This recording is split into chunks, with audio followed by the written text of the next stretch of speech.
In 2017, this guy from Ohio made a simple SaaS for hospitals. It grew to 900 locations and a $4 billion valuation in just 4 years. The SaaS, Olive AI, was a unicorn, and the founder was famous. He was on magazine covers and speaking at every conference.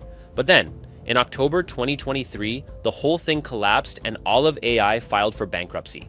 And it's all because of 3 simple mistakes that causes 99% of SaaS businesses to fail. In this video, I'm going to share what those 3 mistakes are and how I avoided these mistakes in my SaaS startup, helping me build an 8-figure business from my bedroom with $0 in VC funding.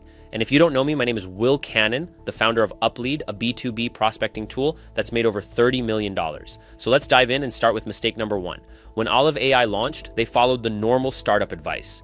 They had a clear problem and a solution to fix it.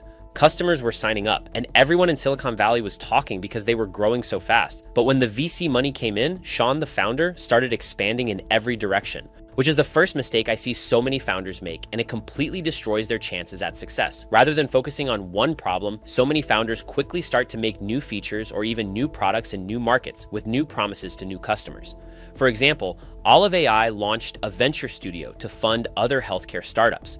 They built physical command centers inside hospitals, and they kept adding new automation tools and features. But the more they expanded, the less anyone could agree on what Olive actually was in their marketing. Were they a billing automation tool, a patient access platform, a full AI operating system for hospitals, or an investor in other healthcare companies? Nobody could answer that question. Not the customers, not the employees. And based on what happened, probably not Sean Lane either. And that's one of the biggest reasons they failed, and one of the biggest things new founders need to learn from. They built something that worked, but instead of going deeper on the thing that's working, they got distracted by the next exciting idea. They got shiny object syndrome. Now, this is super common, and you've probably experienced this before. You see someone on Instagram making $20,000 a month with an AI scheduling tool. So then you want to do the same thing. Then a week later, you see someone else talking about how they automated their entire sales process. So now you want to build that instead. And before you know it, you've got 5 half-built ideas, 0 paying customers, and you're wondering why nothing is working. And that's exactly what happened to Olive AI. They went from solving one painful problem really well to trying to be everything to everyone in healthcare. And when you try to be everything to everyone, you end up being nothing to no one. But the founders who win do the opposite. They pick one problem, they go super deep on it, and they become the only name people think of when that problem comes up. That's what I did with Uplead in the B2B data space. The problem was there were already billion-dollar companies in that space. So when I was building Uplead, I didn't try to solve every single problem in that space. Instead, I came up with Uplead through one problem I was experiencing myself. See, before building this company, I was selling leads and customer information I found manually to businesses. But a lot of the times, the phone numbers and emails of those leads were wrong. So I built Uplead to help the sales team make sure that data and information was correct.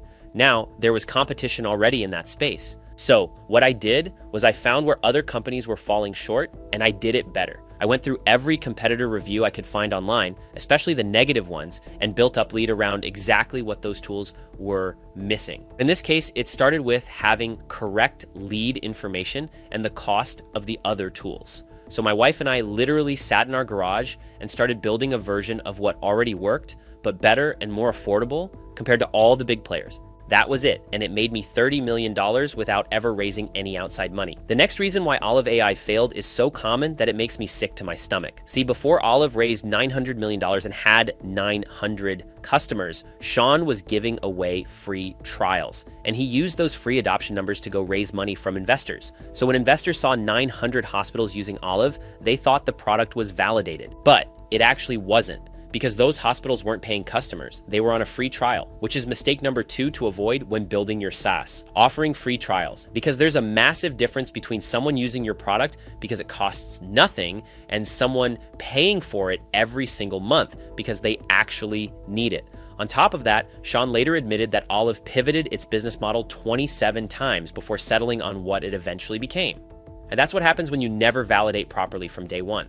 Because when nobody is paying you, nobody is really holding you accountable. So you can pivot as many times as you want. But when someone is paying you, your decisions change. Because your customers will start to tell you what they actually want. And if you don't listen to them, then they'll leave. And that's a good thing because then you're making product decisions based on real market data and feedback. That's why when I launched Uplead, I used what I call the $1 rule. I found one person willing to pay just $1 for what I had, and I made changes and improvements to my product based on how they were using this. And slowly, over time, I started making more money because my product got better.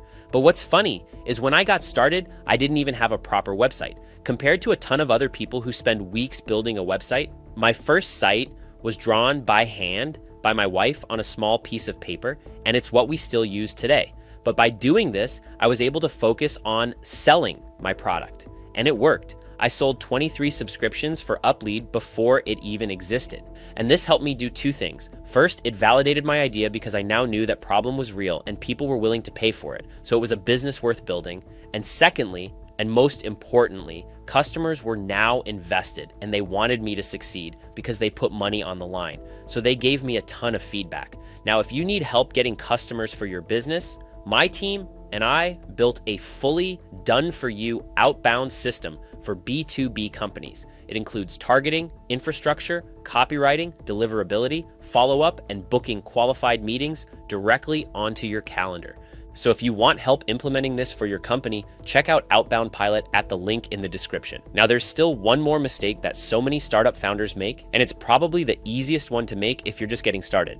And this mistake is the third reason why Olive AI failed even after the pivots, the free software, and the $900 million. See, hospitals started canceling their contracts because when hospital CFOs sat down to review their software subscriptions, Olive couldn't answer one simple question. And this question is something I suggest every founder be able to answer for their customers. Is this making us money or saving us money? Now, Olive AI was automating paperwork, which sounds valuable. But paperwork was something hospitals were already managing before Olive showed up. Slowly and painfully, sure, but they were managing it. They only signed contracts with Olive AI because the company promised a 5 times reduction in administrative spending, but most customers only saw less than a fifth of that get cut. So Olive became a nice to have, not a must have. And in SaaS, nice to have doesn't survive a budget review. And this is the trap most founders fall into. They build something that looks great in a demo, something people get excited about when they first see it. But then when the renewal comes around, the customer asks themselves that question: is this making us money or saving us money? That's why when I built Uplead, I built it so that the answer was obvious. So when people think about canceling, they're not thinking about canceling a software subscription. They're thinking about canceling their pipeline and losing out on making more money. And nobody does that, so nobody cancels. So when you're thinking about what to build, don't ask yourself if it's impressive. Ask yourself if your customer can afford to turn it off. Because that's the difference between a product people try once and a product people can't run their business without. So they keep paying for month after month. That's how I built Uplead to $30 million from a garage with zero VC money. Now listen, if you want the exact step-by-step playbook and all the strategies I used to actually build Uplead, get my first customers, and grow it to $30 million, then grab my free guide called The Founder's First Million.